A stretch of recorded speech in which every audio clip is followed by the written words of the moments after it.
내 이름은 박정희, 58살. 나는 남편 박준호와 함께 바닷가에 자리한 오래된 집에서 살고 있다. 한때는 시립 도서관에서 사서로 일했지만 10년 전 은퇴한 뒤로는 집에서 책 교정 일을 하며 조용히 하루하루를 보내왔다. 딸은 이미 결혼해 옆 도시에 살고 있고 집안에는 바람소리와 파도 소리만이 여백처럼 흘러다녔다. 남편 준호는 나보다 2살 많은 60살.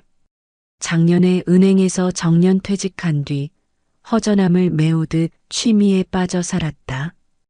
평일이면 골프 연습장에 나가고 주말이면 친구들과 필드를 돌았다.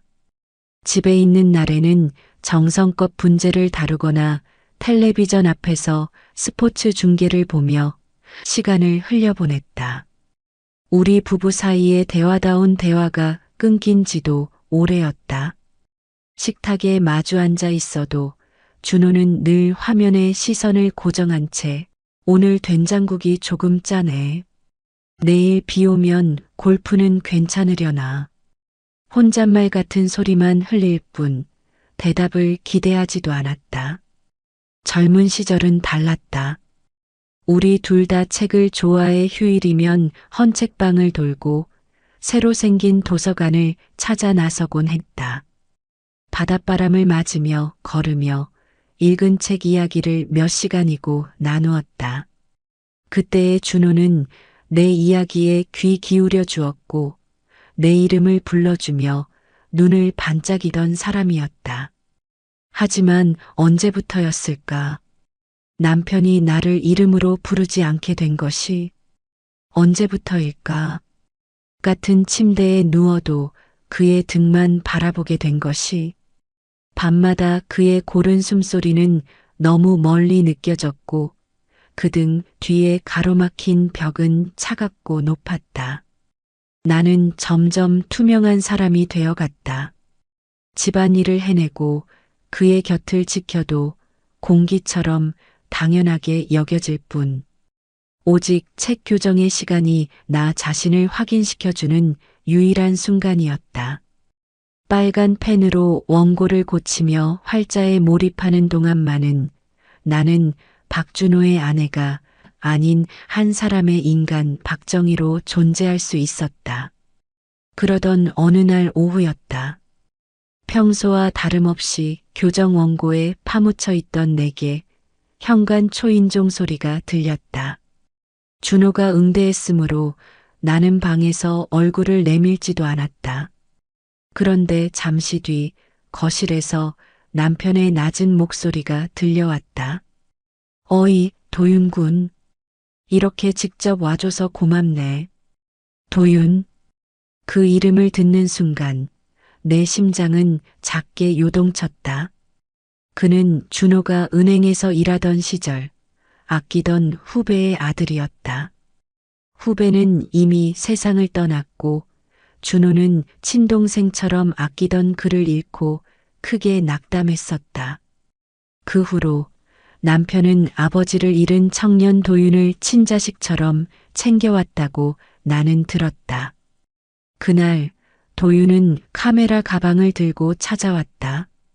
오래된 마을 풍경 사진을 찍고 싶다며 준호에게 옛 자료와 사진을 부탁하러 온 것이었다. 정희, 차 좀 부탁하지. 준호가 내 이름을 불렀다. 나는 원고에서 손을 떼고 부엌으로 향했다. 그러다 거실로 들어선 순간 검은 머리를 길게 늘어뜨린 키 큰 청년이 자리에서 일어나 정중히 허리를 숙였다. 처음 뵙겠습니다. 한도윤이라고 합니다. 아버지가 생전에 박 선배님께 큰 신세를 졌다고 늘 말씀하셨습니다. 낯설지만 고요히 울리는 그의 목소리, 깊고 고든 눈빛이 나를 꿰뚫듯 마주했다. 그 순간 나는 이유 모를 동요를 느꼈다. 아, 아내입니다.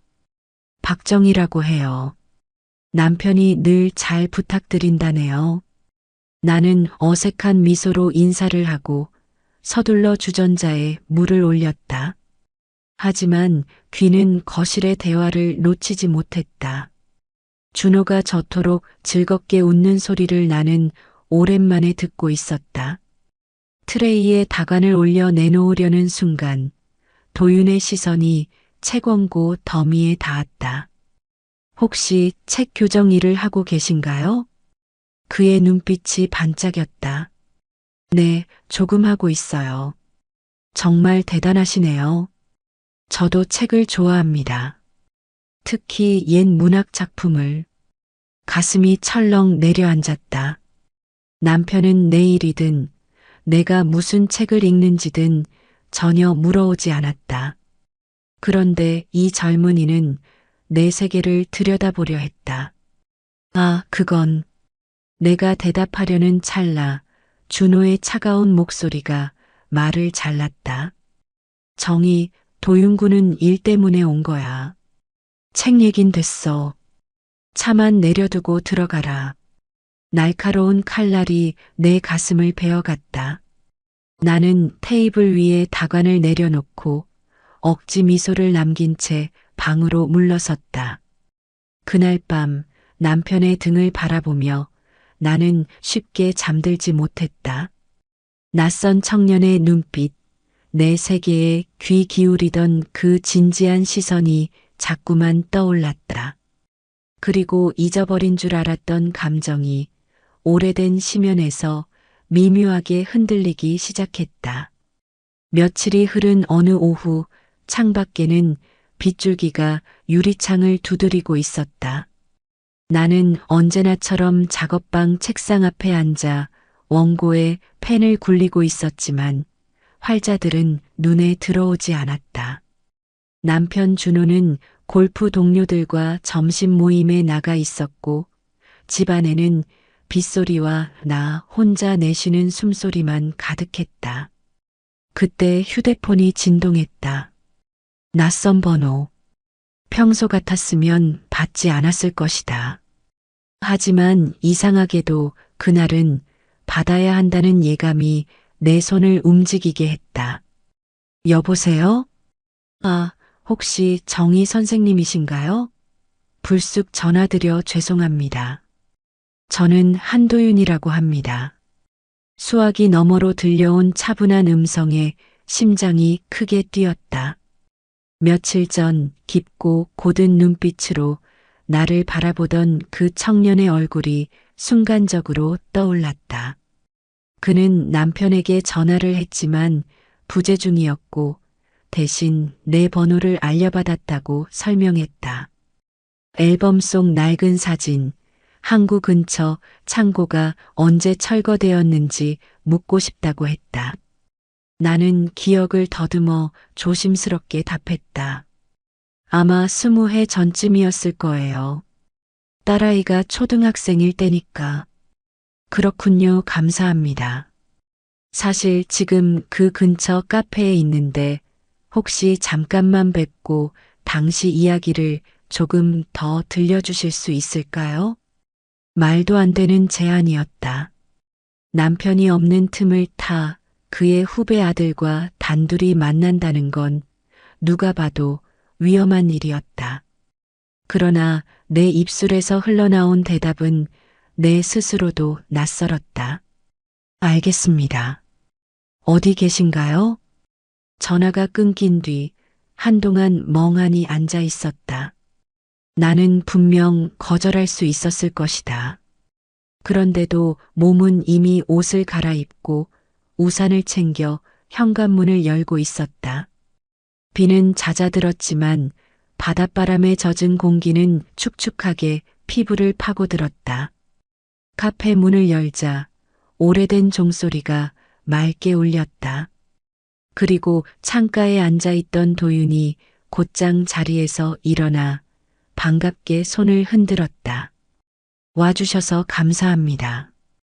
괜히 번거롭게 해드린 건 아닌가 걱정했어요. 아니에요. 오히려 기분 전환이 되네요. 나는 조심스레 그 맞은편 자리에 앉았다. 테이블 위에는 그의 낡은 카메라와 두툼한 노트가 놓여 있었다. 그의 셔츠는 빗방울에 약간 젖어 있었는데 그 습기가 은은한 체온과 섞여 묘한 향기를 풍겼다. 우리는 항구의 옛 풍경, 사라진 건물들, 오래된 도서관 이야기를 나누었다. 그는 내 말을 한마디도 놓치지 않으려는 듯 고개를 끄덕이며 빼곡히 메모를 했다. 누군가가 내 이야기에 이렇게 진심으로 귀를 기울여 주는 것은 너무 오랜만이었다. 그러다 대화가 잠시 끊긴 순간 도윤이 불쑥 말했다. 정희 선생님, 며칠 전 박 선생님께서 조금 심하게 말씀하셨잖아요. 신경 쓰이셨을 것 같아 마음에 걸렸습니다. 나는 순간 심장이 얼어붙는 듯 했다. 그 장면을 그가 기억하고 있었다니. 괜찮아요. 원래 늘 그렇거든요. 남편은 원래 그런 사람이에요. 아닙니다. 저한테는 그렇게 보이지 않았습니다. 정희 선생님이 조금 상처받으신 듯해서 그의 시선이 깊게 박혀 들어왔다. 나는 눈을 피하지 못했다. 그리고 그 순간 그는 아주 낮은 목소리로 속삭였다. 선생님은 참 아름다운 분이십니다. 차분하면서도 어딘가 슬퍼 보이셔서 내 목을 타고 뜨거운 피가 확 끓어오르는 걸 느꼈다. 아름답다. 그 한마디가 오래 굳게 닫혀있던 마음의 문을 흔들었다. 그런 말씀 하면 안 되죠. 나는 애써 미소를 지었지만 목소리는 떨리고 있었다. 그는 어린아이처럼 순수한 눈빛으로 내 얼굴을 오래 바라보았다. 그 눈빛 속에 깃든 열기는 내 안의 금기를 조금씩 녹여내고 있었다. 카페 창밖의 빗줄기는 이미 멈춰 있었고 어두운 구름 틈새로 햇살이 스며들었다. 그러나 내 마음 속에는 이미 다른 폭풍이 몰아치고 있었다. 금지된 감정의 씨앗이 조용히 그러나 분명하게 싹트고 있었다. 그날 이후 우리는 간단한 메시지를 주고받기 시작했다. 오늘도 비가 오네요. 책상 앞에 오래 앉아 계시면 허리 아프실 텐데 쉬엄쉬엄 하세요. 그 내용은 사소했고 딱히 특별한 것도 없었지만 내 가슴은 매번 미묘하게 흔들렸다. 남편 준호가 골프 모임으로 집을 비우는 평일 낮 도윤과 나는 우연을 가장해 마을 작은 미술관에서 마주쳤다. 서가 앞에 나란히 앉아 책 이야기를 나누기도 했고 오래된 도서관의 벤치에 앉아 조용히 커피를 나누기도 했다. 그와 함께하는 시간은 짧았지만 이상할 정도로 선명했다. 그는 내가 무심히 흘린 말조차 놓치지 않았고 내 손끝이 멈춘 책의 표지에 대해 끝없이 이야기를 풀어냈다. 그러던 어느 날 도윤이 조심스럽게 말을 꺼냈다. 혹시 제 작업실에 와보시겠습니까? 옛 건물 사진과 자료들이 많아서 선생님께서도 흥미로워 하실 것 같아요. 나는 잠시 망설였으나 결국 고개를 끄덕였다. 그의 눈 속에 반짝이던 기대가 나를 거부할 힘을 앗아갔다. 바닷가 창고를 개조한 그의 아틀리에. 문을 열자 오래된 나무 냄새와 카메라 렌즈의 금속 냄새가 섞여 들어왔다. 벽면에는 흑백 사진이 가득 걸려 있었는데 허물어져 가는 집, 철거를 앞둔 창고, 사라져버린 골목길 모두 잃어버린 시간의 흔적들이었다. 이 사진들 참 묘하네요. 쓰러져가는 건물인데 이상하게도 힘이 있어요. 고맙습니다. 저는 잊히는 것들의 마지막 숨결을 담고 싶어서 찍습니다. 그는 내 옆에 다가서서 사진 한 장 한 장의 사연을 설명했다. 목소리는 낮고 차분했지만 그 온기는 가까이에서 전해지는 체온처럼 짙게 다가왔다. 정희 선생님이 이런 말을 해주시니 제 사진이 비로소 살아나는 것 같습니다. 그 순간 그의 손등이 내 손가락에 살짝 스쳤다. 단순한 우연일 수도 있었다. 그러나 그 미묘한 접촉이 내 온몸에 전류처럼 번져갔다. 나는 반사적으로 손을 거두려 했지만 그는 살며시 내 손가락을 감싸쥐었다.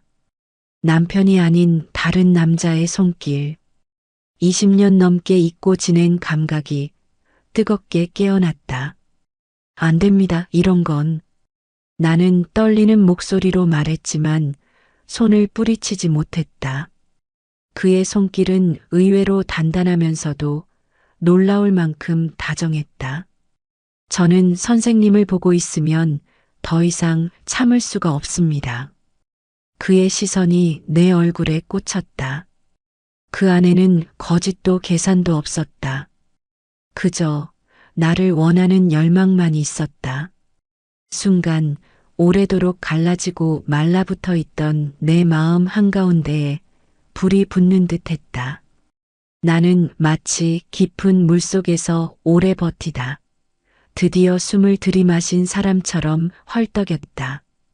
그와 나 서로 아무 말도 하지 않은 채 오래도록 눈을 마주 보았다. 그리고 나는 알았다. 이제 돌이킬 수 없는 선을 넘을 순간이 다가오고 있다는 것을. 우리는 창고의 작은 소파에 나란히 앉아 있었다. 비좁은 공간, 빗소리조차 들리지 않을 만큼 팽팽한 침묵. 내 심장은 귀 옆에서 터질 듯 요동쳤다. 그는 천천히 몸을 기울였다. 나는 본능적으로 눈을 감았다. 그리고 부드럽게 그러나 깊숙하게 스며드는 그의 입술이 내 입술을 덮었다. 오랜 세월 잊고 있던 감각. 남편과의 습관 같은 인사와는 전혀 다른 전율이 이는 금단의 키스였다. 도윤 씨, 내가 이름을 부르는 순간 그는 더 깊숙이 나를 끌어안았다. 그 품 안에서 나는 오랫동안 억눌러왔던 공허와 갈증이 터져나오는 것을 느꼈다. 그날 창고 아틀리에의 작은 소파 위에서 우리 입술이 맞닿은 순간 세상의 소음은 사라졌다. 빗방울이 유리창을 두드리는 소리조차 멀리 희미하게 들릴 뿐 내 귀에는 오직 심장의 고동과 그의 뜨거운 숨결만이 울려 퍼졌다. 나는 떨리는 목소리로 말했다. 도윤 씨, 이건 잘못된 일이에요. 우린 잘못일지 몰라도 제겐 진심입니다. 정희 선생님, 저는 더 이상 참을 수가 없습니다. 그의 손이 내 뺨을 감싸며 눈물을 닦아내듯 내려왔다. 20년 넘게 잊혀있던 여자로서의 이름 없는 갈증이 그 손길 하나로 순식간에 깨어났다. 나는 애써 고개를 돌렸지만 그 순간 빗소리가 점점 거세졌다. 마치 우리 죄를 감추어 주려는 듯 세상과의 경계를 더욱 두껍게 만들어주는 것 같았다.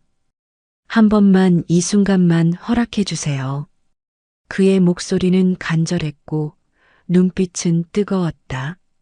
나는 마지막 힘으로 저항하려 했으나 손끝 하나조차 떼어낼 수 없었다. 그의 팔이 내 허리를 끌어당기자 나는 부서질 듯 그의 품에 안겼다. 오랫동안 차갑게 식어있던 내 몸은 그의 체온에 닿는 순간 불길처럼 타올랐다. 도윤 씨, 제발. 입술로는 거절을 말했지만 내 두 팔은 이미 그의 목을 감싸고 있었다. 그 순간 나는 알았다. 내 안의 금기는 이미 무너졌다는 것을. 우리는 창고 한쪽에 놓인 낡은 커튼 뒤 작은 침대 위에 몸을 기댔다. 그의 셔츠 단추가 하나둘 풀릴 때마다 내 숨결은 거칠어졌다. 남편의 손길에서는 단 한 번도 느낀 적 없던 떨림이 온몸을 휘감았다. 그는 마치 오래 기다려온 보물을 다루듯 조심스레, 그러나 굶주린 듯 나를 탐색했다. 피부에 닿는 손길마다 불꽃이 튀듯 전율이 일었고 나는 억눌러왔던 신음을 삼키지 못했다. 선생님 아름다우십니다. 너무 오랫동안 이렇게 목말라 계셨군요. 그의 목소리는 낮고 뜨거웠다. 나는 눈을 감은 채 오래도록 굶주려온 여자로서의 욕망이 되살아나는 것을 느꼈다. 부끄러움과 쾌락이 뒤섞여 몸이 제멋대로 그의 손길을 따라가고 있었다. 그날 밤 창고를 파고드는 빗소리는 우리 숨결과 얽혀 하나의 음률이 되었다. 나는 아내도 어머니도 아닌 한 사람의 여자 박정희로 그에게 껴안기고 있었다. 그의 체온 속에서 오랫동안 갈라지고 메말랐던 내 안의 샘이 비로소 터져 흘러내렸다. 모든 것이 잘못된 일이라는 걸 알면서도 나는 멈추지 않았다. 그와 나는 서로를 더 깊이 탐하며 더 이상 물러설 수 없는 선을 넘어섰다. 밤이 깊어가고 빗소리가 잦아들 무렵 우리는 나란히 누워 있었다. 그는 내 손을 꼭 잡은 채 속삭였다. 이제야 진짜 정혜 선생님을 만난 것 같습니다. 나는 대답할 수 없었다. 그저 눈물이 번지는 시야 속에서 그의 가슴에 얼굴을 묻은 채 조용히 떨고 있었다. 그날 이후 나는 완전히 다른 두 세계를 오가며 살게 되었다. 낮에는 남편 준호의 아내로서 평소처럼 밥상을 차리고 분재에 물을 주며 조용히 집안을 지켰다. 그러나 남편이 골프 모임으로 집을 비우는 날이면 나는 도윤의 아틀리에로 향했다. 낡은 창고 건물 안 빛바랜 커튼이 드리운 침대 위에서 우리는 서슴없이 서로를 갈망했다. 금단의 관계라는 죄책감은 언제나 그림자처럼 따라붙었지만 그보다 더 큰 것은 여자로서 다시 태어나는 전율이었다. 선생님은 참 놀라우십니다. 이렇게 뜨겁게 살아계신데 왜 그걸 숨기고 계셨던 겁니까? 그의 속삭임은 내 귓불을 간지럽혔고 나는 부끄러움에 몸을 떨었다. 남편에게선 들을 수 없던 말, 나를 여자로 불러내는 단어 하나하나가 피부를 파고들었다. 도윤 씨 제발 그만, 오늘은 그냥 얘기만 해요. 나는 늘 같은 말로 저항했지만 이미 두 손은 그의 어깨에 매달려 있었다. 그가 내 블라우스 단추를 풀어내는 순간 입술은 내 목선을 따라 천천히 내려갔다. 억눌러온 신음이 새어나왔고 그 소리에 나 스스로 놀라 입술을 깨물었다. 하지만 그는 내 턱을 들어 올리며 다시 입술을 겹쳤다. 억지로 참지 마세요. 선생님이 원하시는 걸 제가 다 드리겠습니다. 그의 말은 달콤한 독처럼 스며들어 더 이상 내 안의 갈증을 숨길 수 없게 만들었다. 아틀리에는 늘 우리 둘의 숨결로 가득 찼다. 어느 날은 사진을 찍는 척하며 내 뒷모습을 오래도록 담았다. 셔터 소리 하나에도 나는 붉어진 얼굴을 감추지 못했고 그는 웃으며 내 허리를 끌어안았다. 또 다른 날에는 빗속에서 젖은 옷을 마르기도 전에 서로의 몸을 탐하며 부딪혔다. 축축한 공기 속에서 섞이는 체온은 죄의식조차 잊게 만들 만큼 짙고 뜨거웠다. 남편과 함께 있을 때는 단 한 번도 느끼지 못했던 원초적인 허기. 나는 그 갈증을 도윤에게서 끝없이 채워갔다. 그러나 그만큼 두려움도 커졌다. 집에 돌아오면 나는 거울 앞에서 스스로를 오래도록 들여다보곤 했다.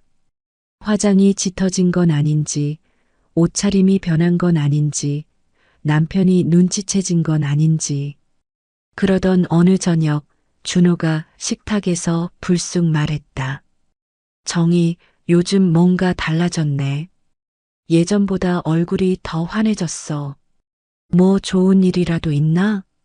그 순간 심장이 얼어붙었다. 숟가락을 쥔 손이 미세하게 떨렸다. 나는 애써 태어난 척 웃으며 대답했다. 그런 거 없어요. 그냥 요즘 교정일이 많아 바빠서 그런가 봐요. 그래. 그런데 참 이상하네. 요즘은 예전보다 더 젊어 보이거든. 그 말에 나는 목구멍까지 죄책감이 차올라 도저히 밥을 삼킬 수가 없었다. 그날 밤 남편이 등을 돌리고 잠든 사이 나는 도윤의 메시지를 확인했다. 오늘 하루 종일 선생님 생각만 했습니다. 보고 싶습니다. 나는 손끝을 떨며 답장을 썼다. 나도 그랬어요. 그 짧은 문장 하나로 다시는 빠져나올 수 없는 길에 더 깊이 발을 들였음을 알았다. 죄의식과 쾌락 두 가지 감정이 내 안에서 격렬히 싸우며 뒤엉켰다. 그러나 결국 이 밤을 지배한 것은 후자가 아니었다. 나는 이미 사랑이라는 이름의 불륜에 온몸을 던지고 있었다. 미래는 점점 대담해졌다. 도윤과 나는 이제 단순히 그의 아틀리에에 머무는 것만으로는 만족하지 못했다. 때로는 바닷가 근처 작은 여관을 빌려 낮부터 밤까지 서로의 몸과 마음을 탐했다. 땀에 젖은 시트 위 나는 스스로가 다시 젊어진 듯 느꼈다. 남편에게선 오래전에 사라져버린 뜨거움이 도윤과 함께 있을 때마다 내 몸 구석구석에 되살아났다. 그의 거친 손길, 그리고 속삭임. 선생님은 누구보다도 아름답습니다. 더 이상 아내나 어머니로만 살지 마세요.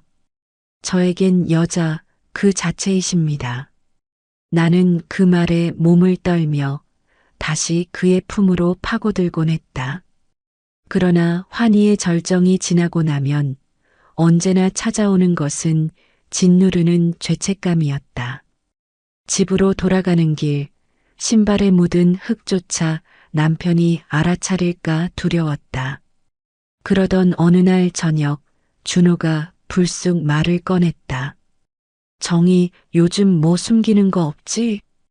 그 순간 젓가락이 내 손에서 떨어져 접시 위에서 짧게 울렸다. 무슨 말이에요?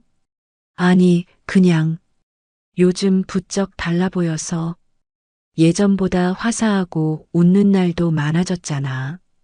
그의 눈빛은 무심한 듯 했지만 어딘가 의심의 그림자가 드리워져 있었다. 나는 급히 미소를 지으며 고개를 저었다. 그냥 교정일이 많아져서 그래요. 신경 쓸 거 없어요. 그러나 내 목소리는 떨렸고 그 떨림을 준호가 느끼지 않았을 리 없었다. 그날 밤 남편이 등을 돌리고 잠든 뒤에도 나는 좀처럼 잠들 수 없었다. 도윤의 체온이 그리웠지만 동시에 남편의 눈빛이 떠올라 숨이 막혔다. 며칠 후 우리는 또다시 그의 아틀리에에서 만났다. 도윤은 내 얼굴을 오래 바라보다 낮게 속삭였다. 선생님, 더 이상 이렇게 숨어서만 만나고 싶지 않습니다. 나는 심장이 내려앉는 듯한 두려움에 휩싸였다. 무슨 소리예요? 그러면 안 돼요. 우린 들키면 끝장이에요. 그러나 그는 내 두 손을 끌어안고 뜨겁게 입술을 포개며 말했다. 저는 두렵지 않습니다. 오히려 선생님을 잃을까봐 더 무섭습니다. 그의 말은 달콤했지만 동시에 위험한 불꽃을 품고 있었다. 나는 눈을 감은 채 그의 키스를 받아들이면서도 마음속에서는 계속 종이 울렸다. 언제까지 이렇게 숨을 수 있을까? 언제까지 이 불길을 감출 수 있을까? 그날 저녁 집으로 돌아오자 현관 불빛이 이상하게도 차갑게 느껴졌다. 준호는 소파에 앉아 있었다. 손에는 맥주 캔이 들려 있었지만 눈빛은 나를 꿰뚫듯 매서웠다. 정희, 오늘 어디 다녀왔어? 단순한 질문이었지만 그 순간 온몸에서 피가 빠져나가는 것 같았다. 나는 억지로 미소를 지으며 대답했다. 그냥 시장에 좀 다녀왔어요. 그러나 그의 눈은 이미 내 거짓을 꿰뚫고 있는 듯 보였다. 그날 밤 남편의 등을 바라보며 나는 오랫동안 뒤척였다. 옆에서 고르게 들려오는 숨결조차 이상하게 낯설게 느껴졌다. 그리고 불현듯 아틀리에에서 내 옷자락에 남아있던 도윤의 향기가 떠올랐다. 혹시 준호가 이미 눈치챈 건 아닐까? 내 안의 두려움은 점점 커져갔고 그 두려움조차 이상하게도 또 다른 자극으로 변해버렸다. 나는 알고 있었다. 이 길은 이미 되돌아갈 수 없다는 것을. 그리고 가까운 미래, 발각의 순간이 반드시 다가오리라는 것도. 그날도 남편 준호는 대학 동창들과의 모임으로 서울에 하룻밤 다녀온다며 짐을 챙겨 나섰다. 나는 그 말에 안도했고 곧장 도윤에게 메시지를 보냈다. 오늘 저녁 괜찮아요. 기다리고 있겠습니다. 심장이 두근거렸다. 가방에 책 한 권을 넣고 아무렇지 않은 표정으로 집을 나섰다. 아틀리에의 불빛은 노을보다도 붉게 빛나고 있었다. 문을 열자 도윤이 곧장 나를 끌어안았다. 입술이 겹쳐지는 순간 나는 모든 두려움을 잊었다. 그의 셔츠를 스치는 손끝, 젖어드는 숨결, 소파 위에 부딪히는 우리의 몸. 우리는 마치 세상이 끝나는 날처럼 서로를 탐했다. 선생님, 오늘 밤은 절대 놓치고 싶지 않습니다. 그의 뜨거운 목소리에 나는 더 이상 아무런 저항도 할 수 없었다. 온몸이 불덩이처럼 달아올라 오직 그만을 원했다. 그러나 그 열정의 절정에서 갑자기 쾅 하고 문이 열렸다. 몸이 얼어붙었다. 도윤의 손길이 멈추었고 나는 비명을 지르지도 못한 채 고개를 돌렸다. 현관에 서 있는 사람은 예정대로라면 서울에 있어야 할 남편 준호였다. 그의 눈은 번개처럼 차갑게 빛났고 얼굴은 분노로 굳어 있었다. 역시 여기 있었군. 낮게 울리는 목소리는 무겁게 떨리고 있었다. 나는 벌거벗은 채 시트에 몸을 감쌌고 도윤은 혼란스러운 표정으로 나와 남편 사이를 번갈아 보았다. 아, 박 선배님. 그가 말을 잇기도 전에 준호가 날카롭게 쏘아붙였다. 입 다물어라. 내 아버지가 무덤에서 통곡하겠구나. 그 한마디에 도윤의 얼굴은 창백하게 질렸다. 나는 그 모습을 보며 숨이 막혔다. 정희. 남편이 나를 향해 천천히 걸어왔다. 그 발걸음 하나하나가 바닥을 짓누르는 쇳덩이 같았다. 언제부터다? 대답해. 언제부터 이 꼴을 버리고 다닌 거냐? 나는 떨리는 목소리로 겨우 말했다. 3달 전부터. 순간 그의 눈빛이 번쩍이며 흔들렸다. 3달 내가 매일 골프다 뭐다 하고 있을 때 너는 그 어린 놈과 이렇게. 말끝이 비틀리며 분노와 절망이 뒤섞인 목소리로 변해갔다. 당신이 잘못한 게 아닙니다. 전부 내가 울먹이며 말했지만 그는 주먹을 쥐고 소파 옆을 쾅 내려쳤다. 나는 비명을 삼키며 뒷걸음질 쳤다. 왜 그랬어? 내가 뭐가 부족했어? 대체 왜? 그의 외침은 아틀리에의 벽에 부딪혀 메아리 쳤다. 눈물이 터져 나왔고 나는 결국 진심을 토해냈다. 외로웠어요. 너무 오랫동안 당신의 아내로만 살았지 여자로는 잊혀졌으니까. 그 순간 준호의 얼굴이 무너져 내렸다. 분노 속에 감춰져 있던 상처와 절망이 그대로 드러났다. 도윤은 그 광경을 지켜보다가 조심스레 나섰다. 박 선배님 죄송합니다. 하지만 정희 선생님은 닥쳐라. 남편의 고함이 번개처럼 번졌다. 넌 나의 후배의 아들이었다. 내 동생처럼 여겼던 사람의 아들이. 그런데 감히 내 아내를. 나는 두 남자 사이에 끼어 울부짖듯 외쳤다. 그만해요, 제발. 그러나 이미 균열은 걷잡을 수 없이 벌어져 있었다. 남편의 눈빛은 분노와 절망 그리고 씻을 수 없는 배신감으로 타올랐고 도윤의 얼굴에는 깊은 죄책감과 미련이 어렸다. 그날 우리의 금단의 사랑은 은폐의 장막을 벗고 세상 가장 잔혹한 방식으로 드러나 버렸다. 그리고 나는 알았다. 이후의 삶은 절대 예전으로 돌아갈 수 없으리라는 것을. 아틀리에에서의 충돌은 그 자리에서 끝나지 않았다. 남편 준호는 내 손목을 거칠게 잡아채더니 마치 죄인을 끌어내듯 차 안으로 밀어 넣었다. 나는 옷자락을 추스르며 눈물을 삼켰다. 도윤이 멀리서 무력하게 서 있는 모습이 마지막으로 스쳐 지나갔다. 차 안은 숨조차 막힐 만큼 무겁고 차가웠다. 핸들을 잡은 준호의 손등에는 힘줄이 도드라졌고 옆 얼굴은 돌처럼 굳어 있었다. 나는 아무 말도 할 수 없었다. 차창 밖으로 스치는 가로등 불빛이 눈물에 번져 흩어졌다. 집에 도착하자마자 그는 나를 거실 소파에 내던지듯 앉혔다. 그리고 두 눈을 붉힌 채 나를 내려다보았다.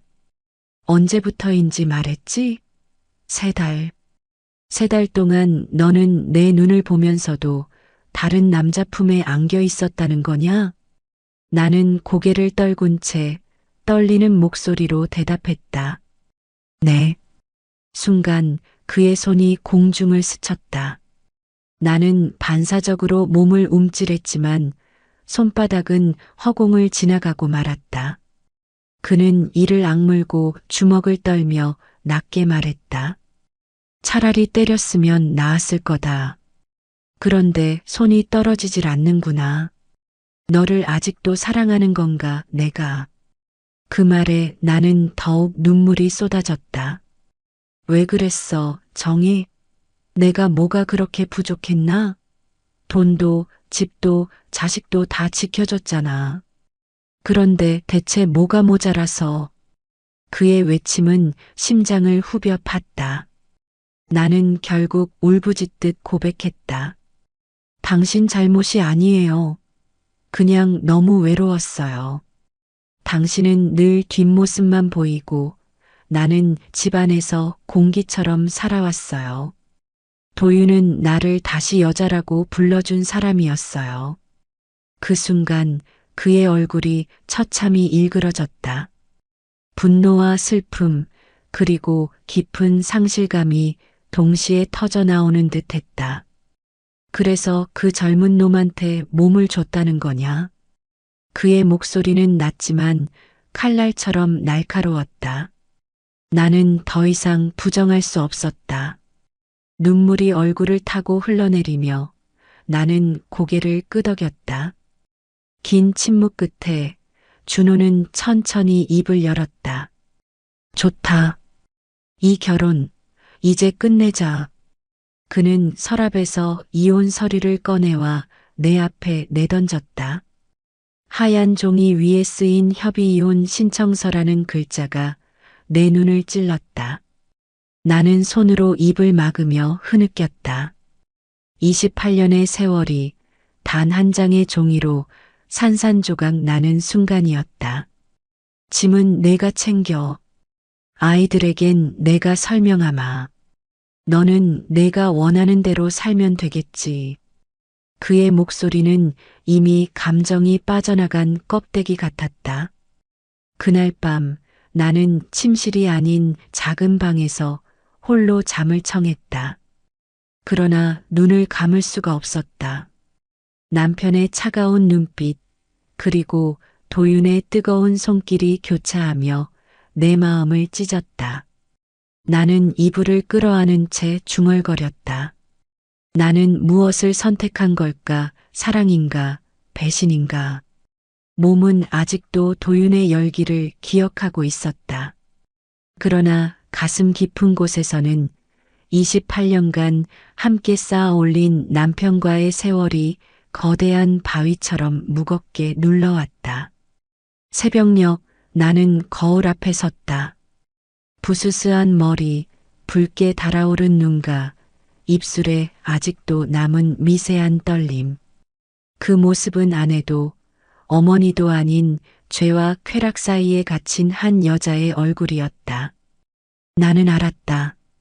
이제부터의 삶은 선택의 무게에 영원히 짓눌리게 되리라는 것을. 이혼 서류가 거실 테이블 위에 놓인 채 며칠이 흘렀다. 집안은 무덤처럼 고요했고 남편 준호는 서재에 틀어박혀 나오지 않았다. 우리는 같은 지붕 아래 살고 있지만 서로의 얼굴조차 보지 않는 낯선 동거인이 되어 있었다. 나는 부엌에서 설거지를 하다가도 손이 멈췄고 거울 앞에 서면 내 얼굴이 낯설게 보였다. 여자의 흔적이 아직도 피부에 남아 있었다.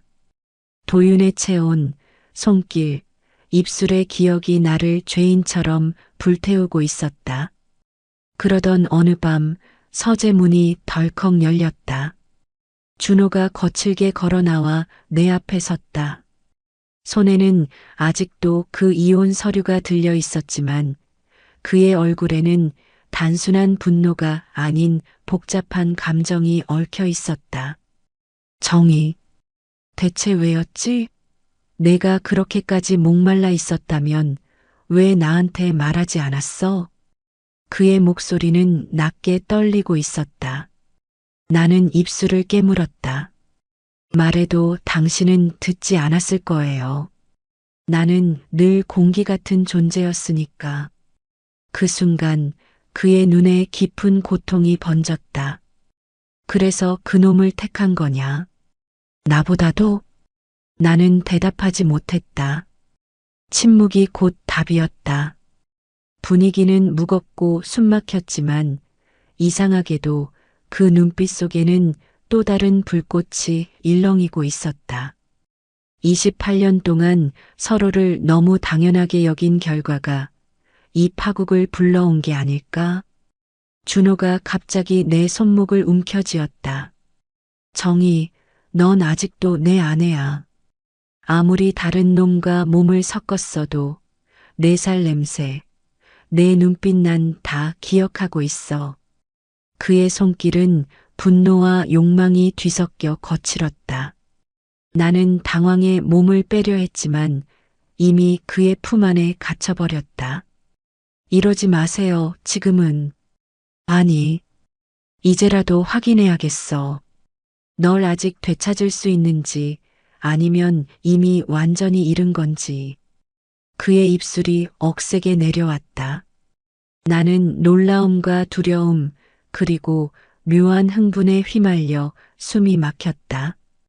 남편의 입맞춤은 오랜 세월 잊었던 불꽃을 다시 일깨우려는 듯 절박하고 거칠었다. 나는 혼란스러웠다. 남편의 거친 손길 속에서 죄책감이 불타올랐지만 동시에 오래된 갈망이 다시 피어오르고 있었다. 도윤의 부드럽고 젊은 열정과는 전혀 다른 무겁고 익숙한 힘. 그 무게가 나를 다시 현실로 끌어당기고 있었다. 정이 대답해. 넌 아직 내 아내인가? 그의 목소리는 갈라져 있었고 나는 눈을 감았다.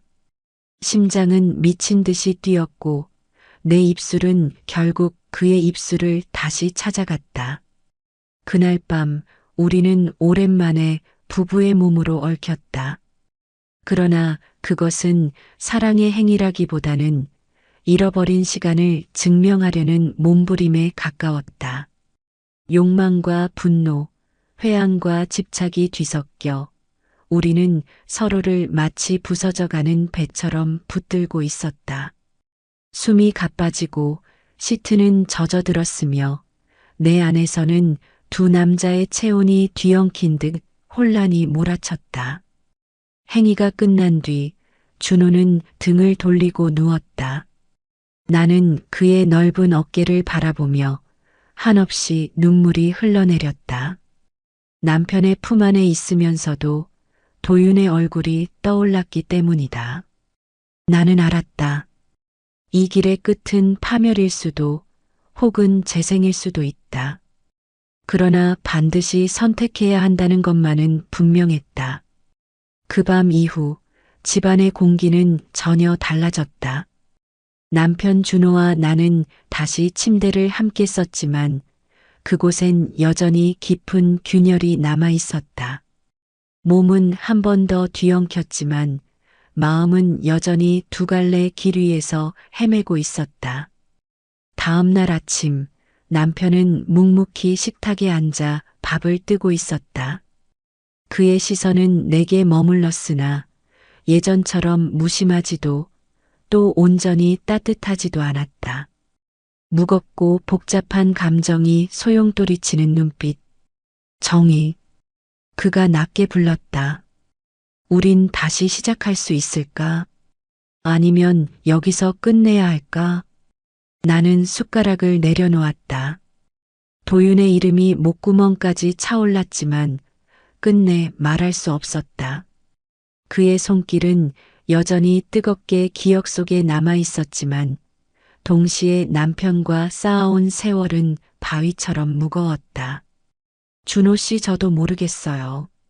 하지만 한 가지는 알아요. 당신 없이는 제 삶이 너무 공허하다는 걸. 내 목소리는 떨렸지만 그 속에는 진심이 있었다. 며칠 후 도윤에게서 메시지가 왔다. 선생님, 보고 싶습니다. 단 한 번만 더 얼굴을 뵙고 싶습니다. 나는 휴대폰을 오래 쥐고 있었다. 손가락은 답장을 쓰려다 멈추기를 반복했다. 끝내 화면을 끄며 눈물이 흘렀다. 그와의 나날은 뜨겁고 달콤했지만 동시에 모든 것을 잃게 만들었다. 나는 깨달았다.